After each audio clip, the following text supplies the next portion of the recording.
We continue to take you inside the race for Manhattan DA with our one-on-one interviews with each of the candidates running for the Democratic primary just over 2 weeks away. Tonight, we introduce the 7th of the 8 candidates vying for the job, Lucy Lang. Lang is a former prosecutor in Cy Vance's office and now heads a justice reform nonprofit, the Institute for Innovation in Prosecution. Glad to have you with us, Lucy.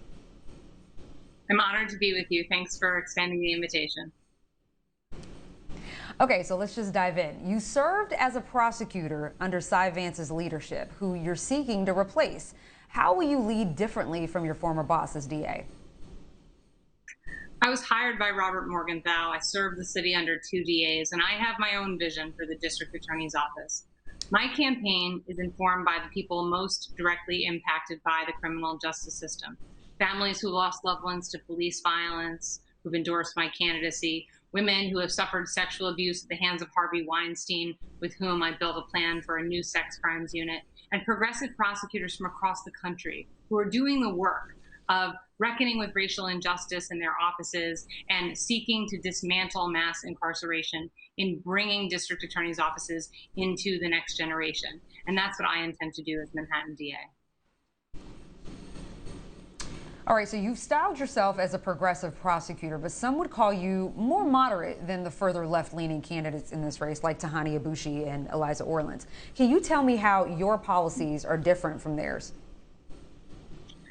I'm a collaborative leader, Yodit, and that means that in instances of, for example, substance misuse and mental health challenges, where we know that the criminal justice system has for far too long been a backstop, I believe we need to create warm pathways into other social service organizations to provide people with the supports that they need, rather than simply walking away from those cases entirely.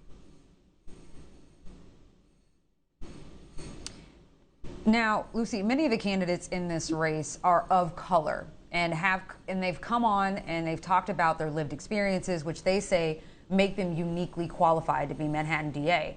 As a white woman who doesn't have that same lived experience to draw from, why do you think you'd be better placed to serve the people of Manhattan as their top prosecutor? I am deeply aware of my privilege as a white woman in New York City and a white woman who has served in law enforcement.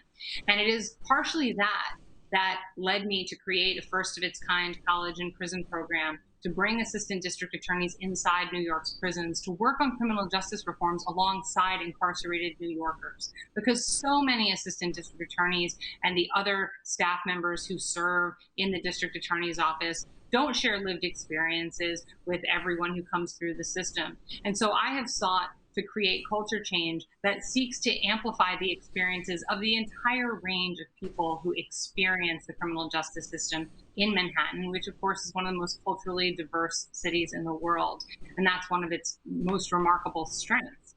So by bringing assistant DAs into prisons, it has had the effect of both making assistant district attorneys less punitive, of creating incredible collaborative policies that are created by the incarcerated students and the assistant district attorneys, and of exposing people to things beyond their own lived experience. Because of course, none of us can know what it is to walk in someone else's shoes, but the best we can do is to create opportunities for conversation and exposure and seek to understand the system from a 360-degree view, which is what I'll do as district attorney, and which is what I have done working alongside the most progressive prosecutors in the country, many of whom have endorsed my candidacy and know that I'm the person most well suited to implement these overdue changes in collaboration with communities most impacted, so many of whom are communities of color. Speaking of those progressive prosecutors who've endorsed you, like Kim Gardner, Marilyn Mosby, Kim Foxx, why do you think they chose to endorse you, and what does their support mean to you?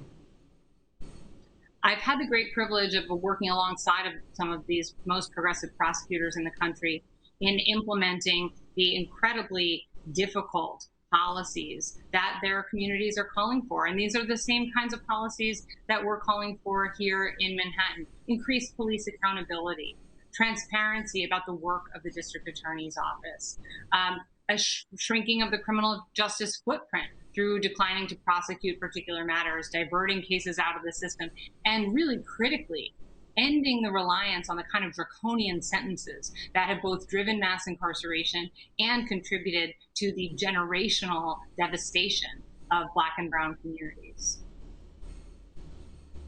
Now, Lucy, the borough of Manhattan is 60% white, but a staggering 90% of people arraigned in Manhattan criminal court are people of color. When we come back, Lucy, I'd like you to tell us how you plan to address that massive racial disparity. Folks, stay tuned for more with Manhattan DA candidate Lucy Lang.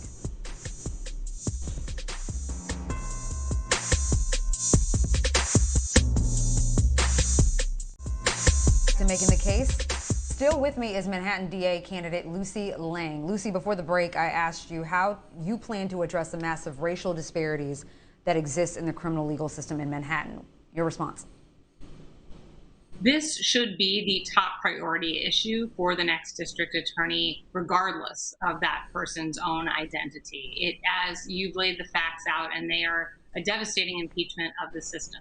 It starts with building an inclusive and mission-aligned workforce and promoting and recruiting, retaining, and promoting a diverse workforce. But we can't pretend that building a diverse workforce is going to be a panacea for addressing racial injustice in the system. And I have set forth from the earliest days of my campaign a comprehensive plan to tackle racial disparities in the system. And I'll just give you one example.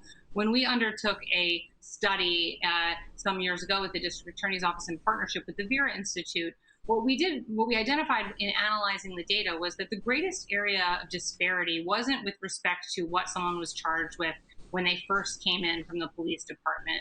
And it wasn't with respect to what the ultimate sentence was that they received on the back end. The greatest disparity was with respect to whether or not someone was indicted. You're much more likely to have your case presented to a grand jury for indictment if you're a person of color than if you're a white person. So identifying that kind of exact place where disparities are at their worst enables us to create tailored policy interventions, like making sure that there are checks in place and guidelines such that the disparities don't exist in the places where they are most prominent. And that's the kind of approach that I intend to take, which is to identify the areas of greatest disparity and create policies that will prevent them from occurring where they are at their worst. And then training the entirety of my staff, which will be a diverse and inclusive staff that is mission aligned to work to dismantle mass incarceration and address racial injustice, to implement those policies every day, to make sure that there are no racial disparities at any stage of the criminal justice process under my administration. Now, earlier you talked about creating a new sex crimes unit, especially since the current one has been criticized so heavily in the last few years. How do you plan to do that? Well, right now, the sex crimes unit has a full-time staff of 3 attorneys and then a number of attorneys who work part-time on sex crimes matters. I intend to increase the number of full-time attorneys who work on those matters.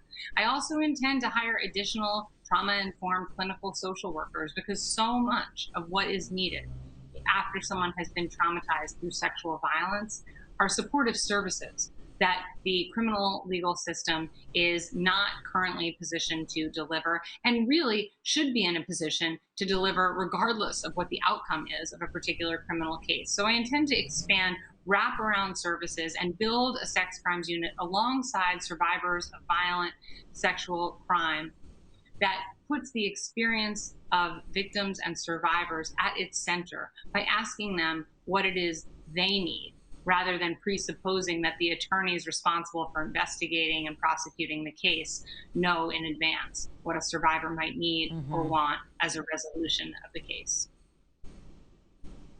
Well, Manhattan DA candidate Lucy Lang, thank you so much for being here with us tonight. My pleasure to be with you, and I hope everyone remembers to get out and vote. Early voting starts on Saturday, and the election's on June 22nd. June 22nd. We're definitely going to be keeping an eye on all of that and continue to give our viewers up-to-date information on the race. Thank you again.